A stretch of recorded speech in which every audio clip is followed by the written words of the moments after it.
With all my love, welcome everyone to another session of your Empowering Families and Rethinking Education Summit.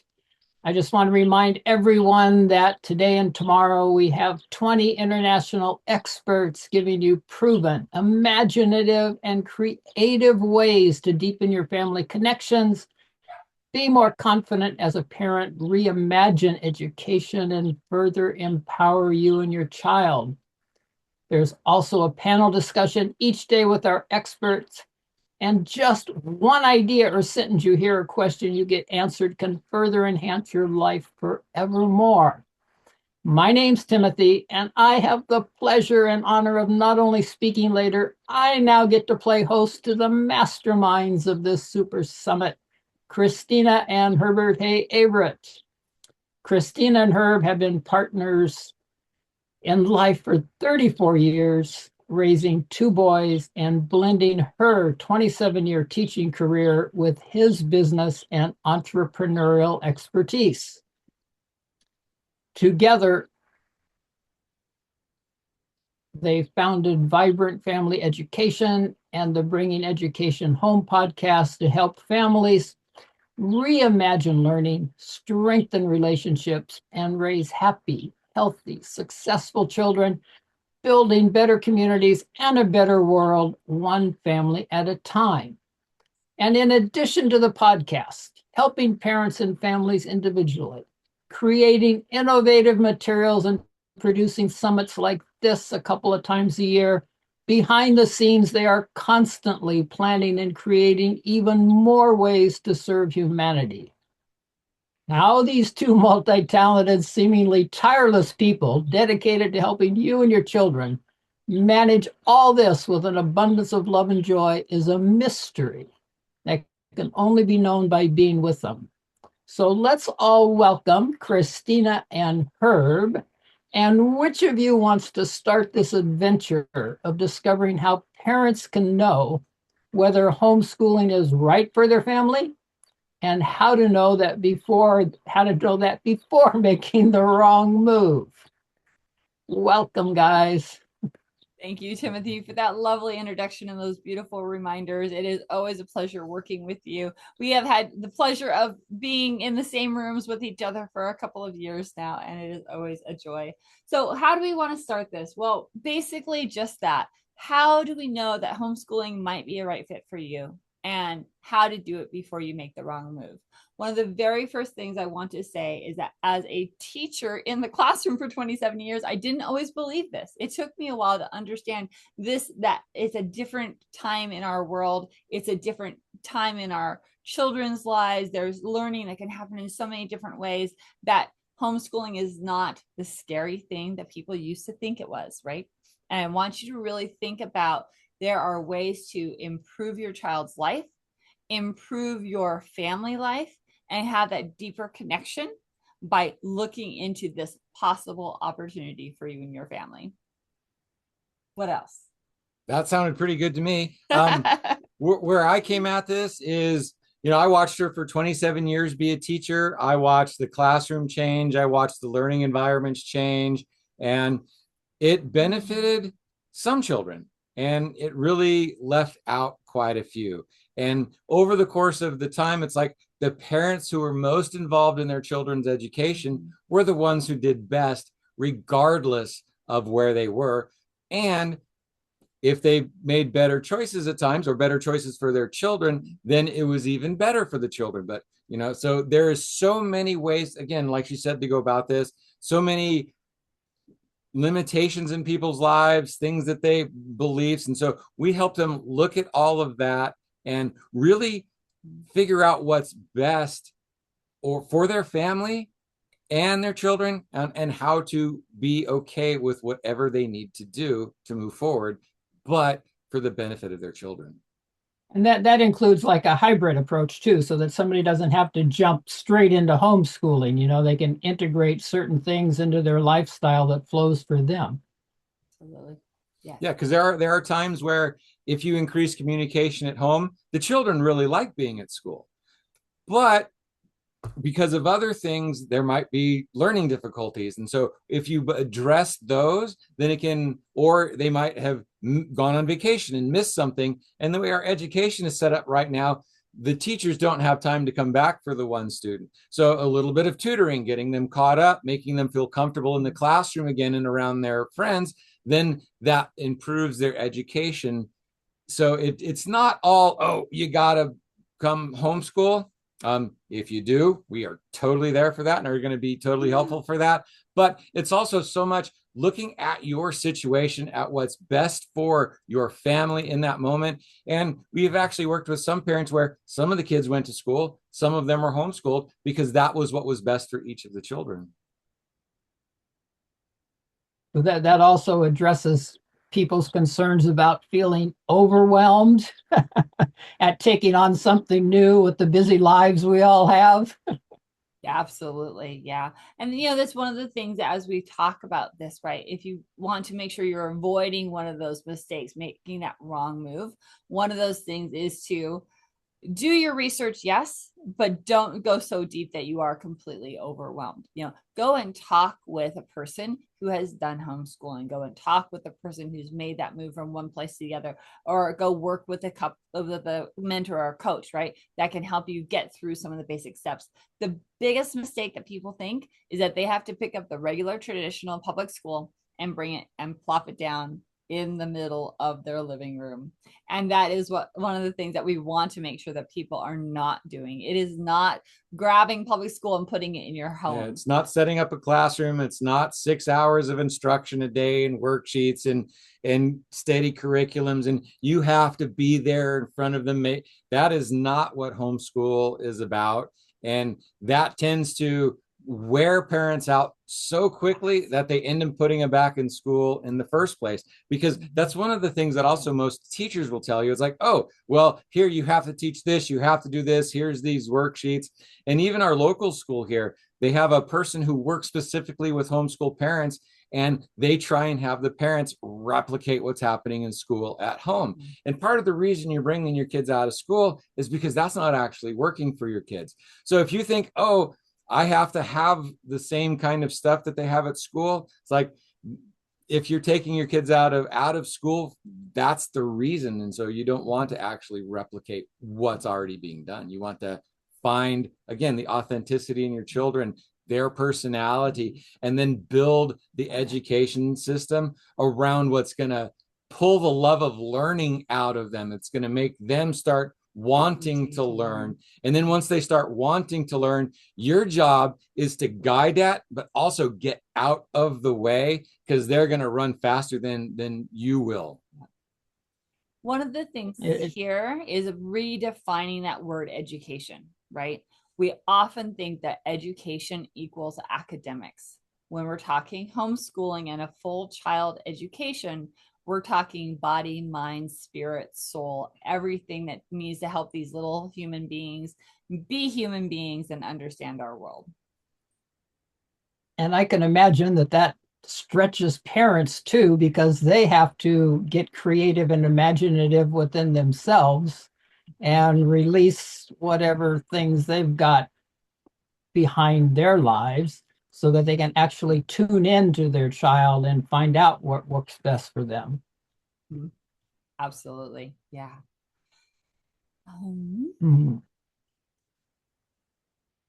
So one of the other things that we want to make sure that we're looking at is family values, right? When we go to make this decision around homeschooling, we want to make sure that it's a great fit for the family in all sorts of different areas. And the reason why family values come into play so not harshly, but so importantly at that point in time, is that you want to set out your expectations. You say, oh, family time is a very high value for us.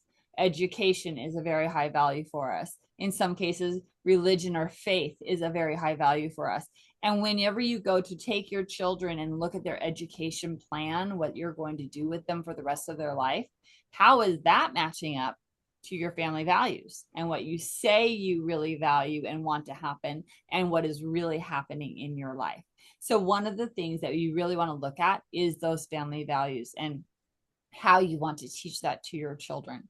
And in some cases, as we've alluded to, the public school can't match your family values. So then you have to decide, okay, am I going to have my child go to public school and then make sure that we're continually talking about our family values and how it might be different from what they're being exposed to? Or maybe we want to bring that education home and make sure that they're getting that family values set up that way. So those are some of the things that we look at to make sure that making this transition from maybe public school to homeschool is a great fit for you and your children. Yeah, and I really like to shout out to the early homeschoolers who had the weird kids and who were, but they were doing it because of the values. The school wasn't putting the value. So most of the early homeschoolers were religious based. And now it's shifted. So there's still family values that aren't necessarily religious based that are happening in school. For instance, like teaching to tests. So it's like, I have to be on this test, I have to pass this test, and this week is this test. And after a while, it all becomes getting a test and a star on the test and a grade on the test. And that starts taking the love of learning away from children. So especially around like entrepreneurs who are always doing personal development, always doing business development. It's like, then let's do family development and throw that in there along with your children so that you grow with the family instead of having to have this report done, having to have this homework assignment done. It's like, let's get the children to want to learn. And that's not really happening in schools right now. There are some children that like love the information and go to school and pull that, but the kids that don't, they need to be taught how to learn to love. And again, if we have one on the spectrum and he loves trucks. And so they had so much trouble getting him to learn to read, but then they started bringing books home about trucks. They started bringing math home about trucks and different kinds and trucks around the world. And now he can talk about different places around the world. He's reading more, all because they found what he learned or what he loved, and they started designing the learning around that. And that doesn't necessarily happen in school so much. So sometimes it's like if your child is shutting down and you're not able the school's not able to help, then finding their interest, finding their authentic self and leaning on that in a direction that is like, suddenly it's like, oh, I want that. Once the child wants it, then again, their growth becomes astronomical. Yeah, relating their education to something they love, relating their education to something they can do out in nature, or something they can do with bugs and animals, and pull in math in different ways and pull in science and all these things in different ways. It makes children really want to love and to learn. Yeah, and children who are like very active and mobile, it's like there are so many ways that you can teach them and get them out into dance, get them into sports, and then start giving them sports books, and then start giving them sports math or dance math or music, whatever it is they desire. Then it's like that can be transformed, especially again, music there's a lot of movement in music. Get them in a marching band instead of just sitting still. Unless they like piano. Do they have pianos in marching bands? They have the mobile keyboards. So even if your kids are like super active, you can still find activities for learning that can then bring them again more into it. And it's also kind of funny because you can delay certain aspects of it as well. So if your kid's not so much into reading, we've had children that didn't start reading until they were 8. And then once they found a reason to want to read, they picked it up so fast and were reading at above a high school level by 10, just because it was something they wanted. And it's like, so pushing something that they're not ready for, pushing learning on them that isn't geared towards them, wait until they're ready for it. They will catch up so fast. And again, there's a lot of mistakes that people make, and they're so easy to recover from because you can pivot. It's like if you take them out of school, it's like there's so many parents who've taken them out for a while and then they go back and then they come back. So it's not one size fits all, and it's not as soon as you make a decision, you're stuck with that. It's like, this is such a fluid, dynamic time in their lives that you have time to experiment and find what works until you hit that magic stride. And then your kids, you'll see it in their eyes, you'll see them light up. And it's like, we have parents come to us, it's like, oh, my kid was not liking it, and now it's like they're singing, they're writing, they're excited for their children because they've come alive in the desire to learn instead of just being told what to think.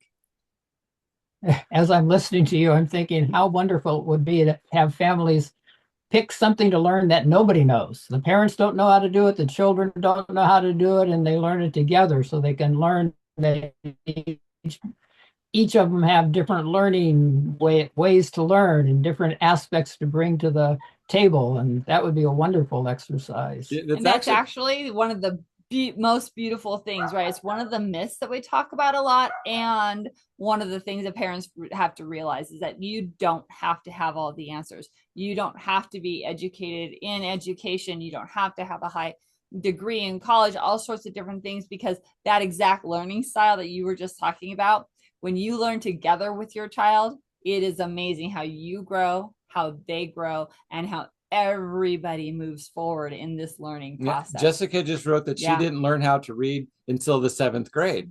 And she's now a coach and she does amazing things. But the person brought her in books on horses. And again, it's like, once that happens, your brain is developed enough at that point to be able to pick up the concepts. But once you learn how to love it, it just pulls you. It's almost unavoidable. It's like a suction. It's like, I got to know more. I actually wanted to go down to the chat because Herb was talking about how some families move their kids kind of in school, out of school, back and forth because of situations or whatever. And the question is, what can we tell parents about that, because they fear that their child won't be at the proper level when they go back in school, or they won't be quite where everybody else needs to be. And one of the things that we have heard from several families that we've worked with is that even though the child might not be completely at the same level as the other children, they come in with a curiosity for learning most of the time. And they ask questions that are very interesting to a lot of the other people. So they come at school a little bit different and they catch up quickly. So yes, they might not have the perfect reading score for that grade level when they re-enter, but because of the skills they've learned, the confidence they've gained in knowing themselves, they're able to handle that and move forward. So yes, there might be a few glitches here and there, but on the whole, the kids come back into the schooling system in a much better place. And you said that we could all learn something that we don't know together. And that really happens. There's been a couple of parents, it wasn't really a complaint, but it was like, my kid is always coming up. It's like, hey, look at this. Hey, look at this. Hey, look at this. Wow, I just learned this. And while that's both exciting for the parents, after a while, sometimes it's like, I want them to just leave me alone a little bit. Just go learn for a little while. Just go do it. Yeah, that's awesome. But also, it's like, when that happens, you also have to be excited for your children and get into that and like, don't shut them down. But also, it can be overwhelming and they will start teaching you. And that is a really amazing thing. And also, sometimes there's parents who's like, oh, I'm not good at reading, so how am I going to teach my child to read? Well, there's so many opportunities out there and extra ways or in things outside of it that can teach your child to read. You don't have to be that person. And the amazing thing is, sometimes in that process of the child learning, the parent or the educator will find a missing piece that they missed and unlock, and themselves. It'll unlock a little bit, and then they start growing and they learn so much faster. So I was, I was never good at reading, but then my kid brought me this and I was like, man, I didn't know that. And suddenly their reading starts going up levels, or their math starts going up in levels, unless they're doing Common Core. I'll stop that. And that's one of the other big mistakes that we want to really talk about in this presentation, this talk, is that, you don't have to know it all academically. lean on the family co-ops, the homeschool co-ops in your area. Lean on tutoring services if you need it. Lean on your religious community if you're a religious person. Lean on the moms group that is down the street that meet at the park, because when you are asking those questions and learning and asking for help in different ways, you get the help that you need for your child if you can't give it to them completely. And that's also doesn't mean you're wrong. And that's a great education for your child too, because as they see you reaching out for help, as they say, you know, I need help with this for you, then that teaches the child also that there is community, that there is outside help that I can bring in. And it's like one of the things that, you know, one of them is I am strong enough to ask others for help, because it's like, you know, we're the generation is like, oh no, you do it yourself. You carry your weight, you pull up your bootstraps and get to it. Like, but sometimes we need help. And if you've never learned to ask for help, then you've never learned to ask for help. And so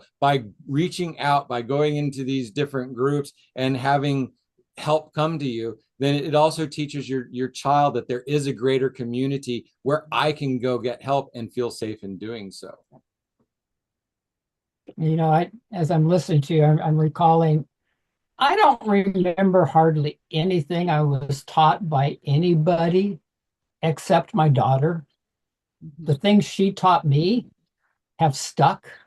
Like driving home from elementary school one day, I said, Melanie, you're so beautiful. I didn't get an answer. You think you're beautiful because mommy's beautiful? No answer. You think you're beautiful because daddy's beautiful? No answer.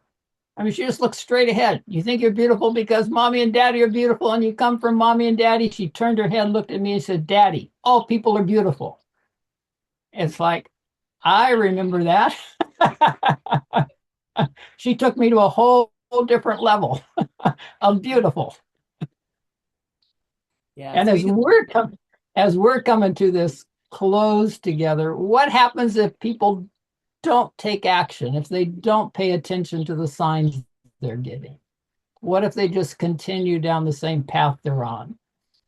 Unfortunately, I'm going to cry here. We get kids who don't like to learn. We get kids who lose their confidence. We get kids who don't know where they need to be in life because they didn't have the support that they needed. So if you think there's something wrong, if your child is struggling, if you and your family are struggling, do something.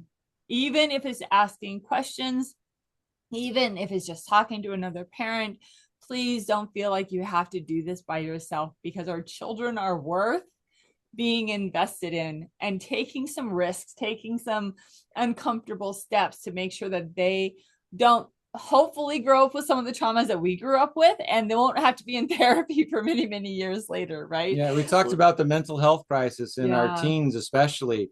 And if they're at home, if they're learning, if their parents are involved, if they're teaching the family values, if they're bringing in faith, if they're taking them outside, the sunshine, the good food, then so much of that mental anguish is released and they start to find joy in life and purpose. Again, the humanization of the people. And again, that is so much more that we do than just the academics. It's we teach parents how to treat their children like humans and be humans, and then move forward as humans. And this other stuff is stuff that they do, not who they are. And if they can get a hold of that, it's like, no, this is what I'm doing now.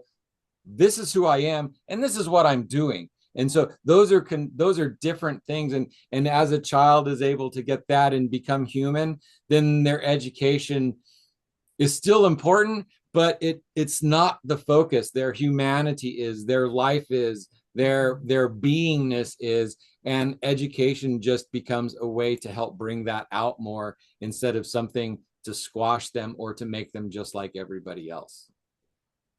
And we all just got to see the immense love and wisdom both of you bring to what you do and what you offer and why you're doing this summit and why you do everything. And on behalf of all the speakers you brought together, and behalf of all the listeners, thank you, thank you, thank you. And I know you have a free gift, Kristina, that you're giving everybody. And would you like to share that? Yes, absolutely. So the very next thing that I want you to consider is coming and joining me in a webinar that I will be presenting twice next week. And that webinar is called When School Isn't Working, What Now?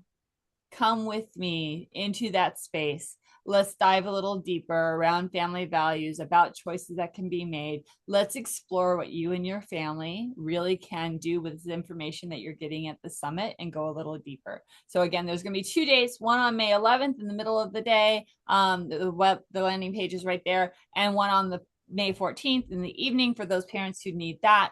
Would you please come join me in that space? Let's go a little deeper. Let's figure out how we can support our children in their education plans moving forward. And there's so much information out there now. There's so many websites. There's so many people doing it this way and this way and this way. We're not telling you how to do it. What we do is we have so much of this information, and that's why we bring so many experts out as well, because we're not experts on anything. But what we can do— Education, I am.